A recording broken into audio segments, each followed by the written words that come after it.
You know the photograph. June 5, 1968. The Ambassador Hotel kitchen. Ethel Kennedy kneeling beside her dying husband. The perfect wife frozen forever in grief.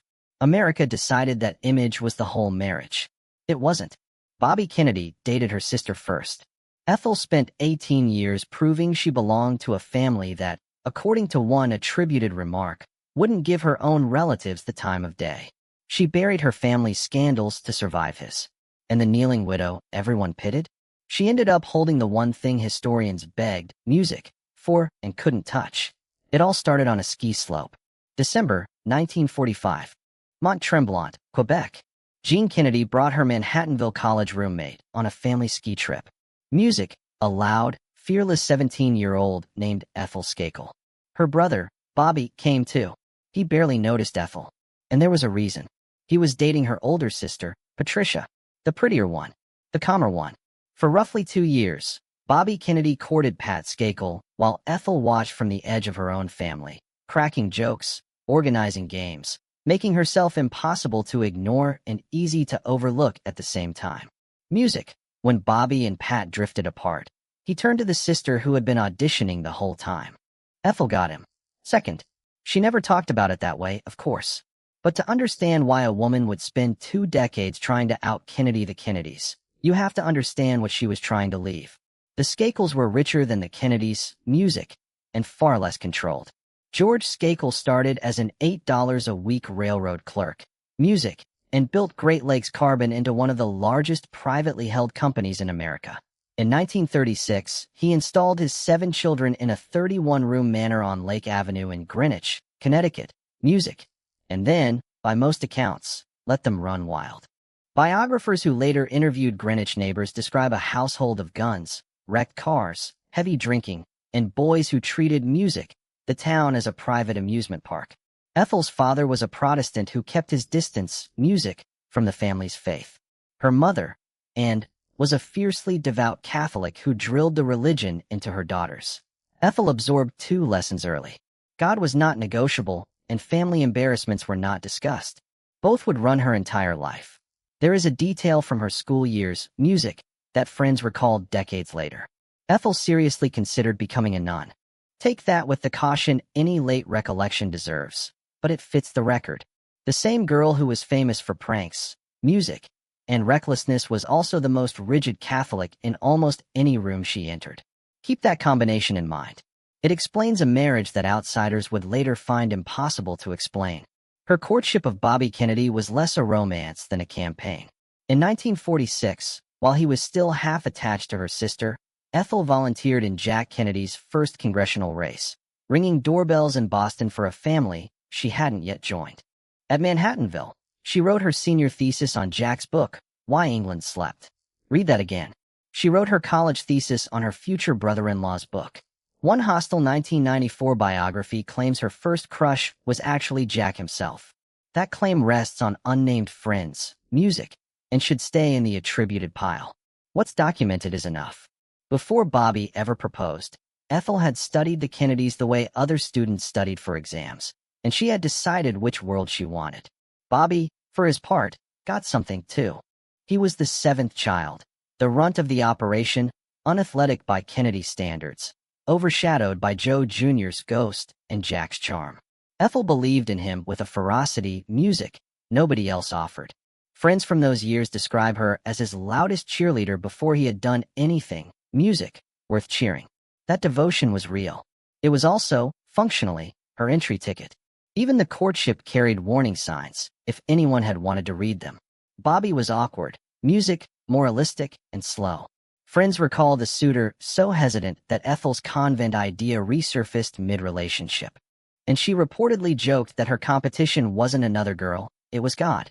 However that story is embroidered, the shape of the record is clear. This was not a man swept away. This was a man deciding carefully that the loud music, Skakel girl who adored him fit the life his family required. Her money didn't hurt. Her Catholicism didn't hurt. Her willingness, music, to subordinate everything to him was the main event. They got engaged in February 1950, music, and married on June 17, 1950 at St. Mary's Church in Greenwich, in front of a crowd befitting the merger it was. The Boston Globe said the quiet part in print. The marriage unites. Music, two large fortunes. Not two hearts. Two music fortunes. The wedding itself previewed the next 40 years with almost cruel music precision. On the Kennedy side, discipline, choreography, political usefulness. Jack served as best man and treated the reception like a campaign stop. On the Skakel side, according to multiple biographer accounts, Ethel's brothers and their friends turned the celebration into a demolition derby of drunken pranks that mortified the bride. She was marrying out of one chaotic dynasty into a colder, music, more organized one. And the organized one was watching her relatives with contempt. How much contempt? Years later, Jerry Oppenheimer's unauthorized biography, a hostile book, built on hundreds of interviews, so weighted accordingly, attributed a line to Bobby about his in-laws. If you weren't married to Ethel, he wouldn't give those mixed the time of day. Whether he said those exact words, we can't prove. What we can document is Ethel's behavior. And her behavior said she believed something like it. From the early 1950s on, she oriented her entire existence toward Hyannisport and music, away from Greenwich. Oppenheimer's sources say she all but disowned the Skakels. The pattern of her public life supports the direction, if not the phrasing. Her family of birth essentially vanishes from her story. What replaced it was a system, and the system had rules. Rule 1, produce. Rose Kennedy had 9 children. Ethel would eventually have 11, a child roughly every 18 music months from 1951 to 1968. As if fertility were a competitive event. And in that family, it was. Rule 2, serve the machine. In 1952, the young couple moved into a Boston rooming house so Bobby could run Jack's Senate campaign. And Ethel, pregnant, organized the famous tea, music, parties that put the candidate in front of thousands of women voters. Rule 3, your husband belongs to the family first. Bobby's career ran through Jack, and Jack's career ran through their father. And Ethel's job was to keep the household running while the men were somewhere else. She didn't resist any of this. She excelled at it loudly, in a way some in-laws found exhausting. The nickname she earned inside the family circle was telling. People joked she was more Kennedy than the Kennedys. It was a compliment with a knife in it. You only try that hard when you know you weren't born in. Watch how the hierarchy worked at Hyannisport because the compound was the family's true capital. Old Joe Kennedy set the schedules, the expectations, and the political priorities. Rose set the music, religious tone. The brothers competed at everything from sailing to touch football, and the wives were graded informally, but unmistakably, on enthusiasm and output. Ethel thrived where Jackie visibly suffered. She threw herself into the games, memorized music, the family's jokes, matched Rose's novena for novena, and produced grandchildren at a pace that delighted her father-in-law. Contemporary observers noticed what that eagerness cost her. She had no room of her own in that world, no identity that wasn't issued by the family, and no fallback if the family ever withdrew its approval. Jackie could retreat into books and Paris. Joan could retreat into music. Ethel could burn the road back to Greenwich. The Kennedys were not just her in-laws. They were her entire remaining architecture. Then, in one afternoon, the family she'd been quietly leaving was gutted. On October 3, 1955, music, months after Ethel delivered her 4th child, her parents' private plane went down near Union City, Oklahoma. Both were killed. Here is where the marriage shows you what it actually was. There was no long public mourning, no visible turn back toward Greenwich. Friends later described her grief as intense music and almost entirely private, sealed off, the way her mother had taught her family matters should be.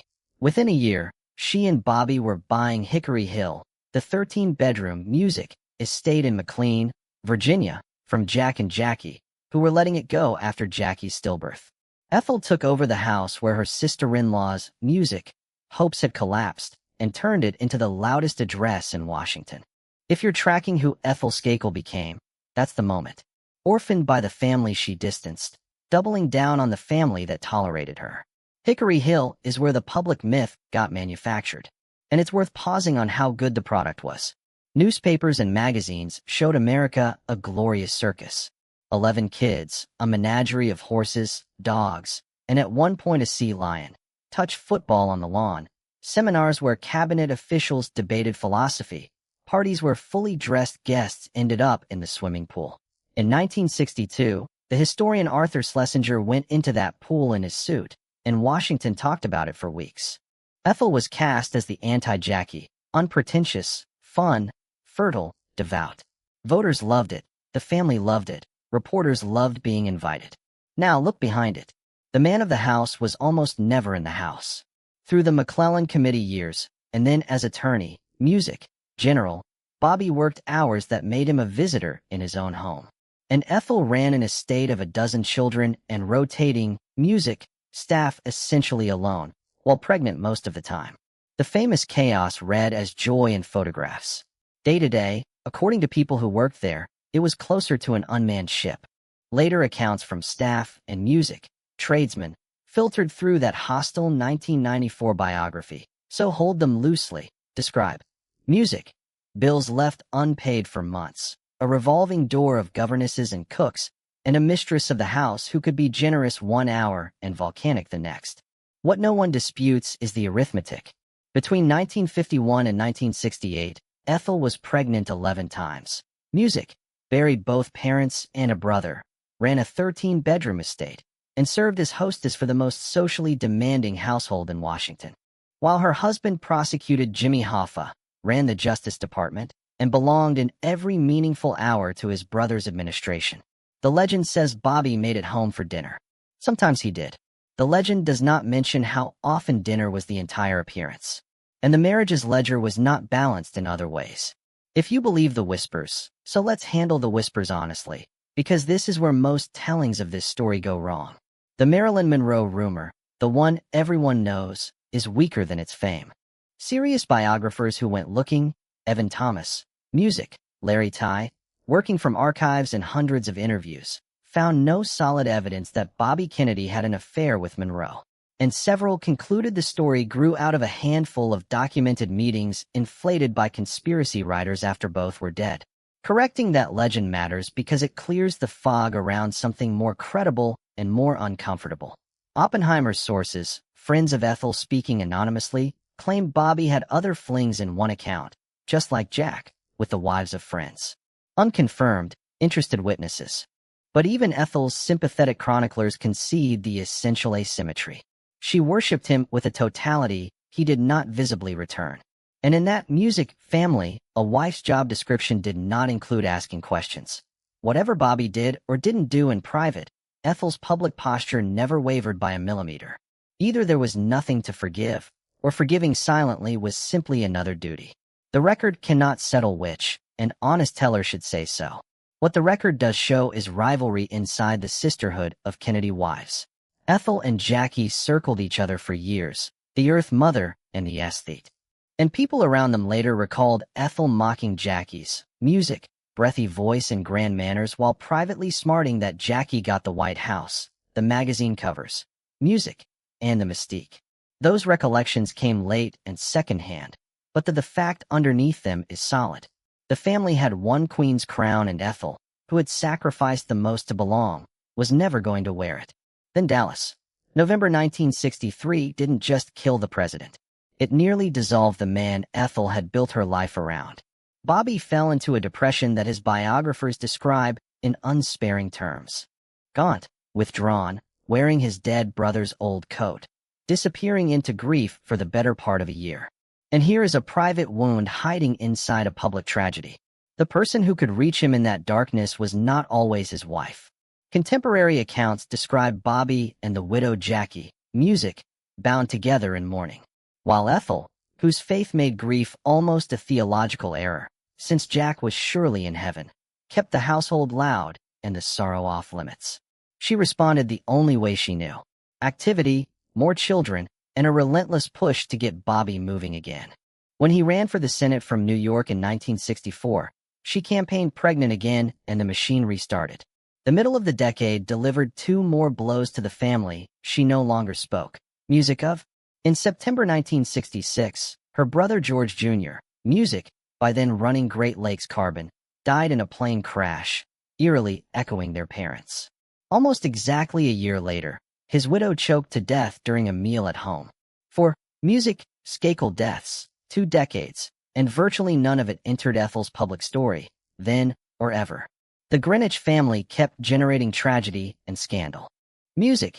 Years later, a Skakel nephew would stand trial in one of America's most notorious murder, music, cases, and Ethel's genius, if that's the word, was containment. She had learned in a 31-room house full of music secrets that you do not explain your family. You outrun it. Which brings us to the decision that ended everything. And to the most uncomfortable music documented fact in this story. The 1968 campaign was substantially her doing. When Bobby agonized for months over challenging a sitting president, music, his advisors split, his brother Ted urged caution, and Ethel pushed. Biographer Evan Thomas, music, no sensationalist, called her Bobby's most consistent advocate of a race for the White House. She teased him for hesitating. Music, she invoked his dead brother. She wanted the crown that had gone to Jackie's husband, and she believed, genuinely, that Bobby was America's best hope. Both things were true at once. In March, music, 1968, he declared, and Ethel, pregnant with their 11th child, went out on the trail beside him, radiating the family circus image one more time. Music, for the cameras. For a few months, the marriage was what the myth always claimed. Two people fused music into one purpose. Visibly happy, visibly effective. If you want to know why she stayed all those years, look at the music spring of 1968. That partnership was real. That was the payoff. There's a night from that campaign worth holding on to. April 4th, 1968, Martin Luther King is assassinated. Music, and Bobby, against police advice, climbs onto a flatbed truck in a black neighborhood of Indianapolis and delivers, unscripted, one of the great speeches in American history. Ethel was with him on that trip, visibly pregnant, and the crowds those weeks treated the couple as a single organism, hands reaching for both of them. Her wedding ring reportedly torn, music, off more than once in the crush. After 17 years of waiting rooms and delivery rooms, she was finally standing where the history was happening. Whatever this marriage had cost her, in April and May of 1968, it looked like music, the investment of her life paying out. It lasted 11 weeks. On June 4th, 1968, Bobby won the California primary. Music. Earlier that day at Malibu, he had pulled their 12-year-old son David out of a dangerous undertow, a detail preserved in multiple accounts. Just after midnight, walking through the kitchen of the Ambassador Hotel, he was shot. Ethel, 3 months pregnant, music, was steps behind him. The photograph from that kitchen floor, her kneeling, one hand raised to hold back the crowd, became one of the most famous images in American history within hours. What the cameras didn't show, upstairs in the hotel, David watched his father shooting live on television, alone, hours after his father had saved his life. Bobby died the next day. Oppenheimer later claimed the family quietly made the decision to end life support after he was declared beyond recovery. The family has never detailed those hours, and that account remains his. 6 months later, on December 12th, Ethel gave birth to a daughter, Rory, whose father had been dead half a year. The funeral, music, gave the myth its final coat of paint. 2 million people lined the tracks as the train carried Bobby's body, music, from New York to Washington, and Ethel, weeks into a pregnancy and days into widowhood, walked the length of the cars thanking supporters one by one. A performance, music, of composure that reporters aboard never forgot. It was genuinely music brave. It was also the moment she took over the family business of grief, and she would run it her way. America expected the widow to disappear into black. Instead, something harder and stranger happened. And this is where the story most people know stops being the story that music occurred. Within months, Ethel helped establish the Robert F. Kennedy Memorial, the seed of what became Robert F. Kennedy Human Rights, installing herself as the permanent keeper of his causes. Migrant workers, Native American rights, the poor. Publicly, she was magnificent. Privately, by the accounts of people inside Hickory Hill, the house tipped into something darker. She refused, music, essentially forever, to speak about the assassination, not to reporters, and far more consequentially, music, not to her children. Her sons later told interviewers, including the biographers Peter Collier and David Horowitz, that their father's death was simply not music discussable at home. Grief went underground. the way Skakel grief always had. The older boys spiraled into drugs, expulsions, and a shuffle of boarding schools. Staff turnover became chronic. Oppenheimer's sources, again hostile and again unnamed, said employees called the estate Music Horror Hill because of her rages and accused her of berating and stiffing household workers.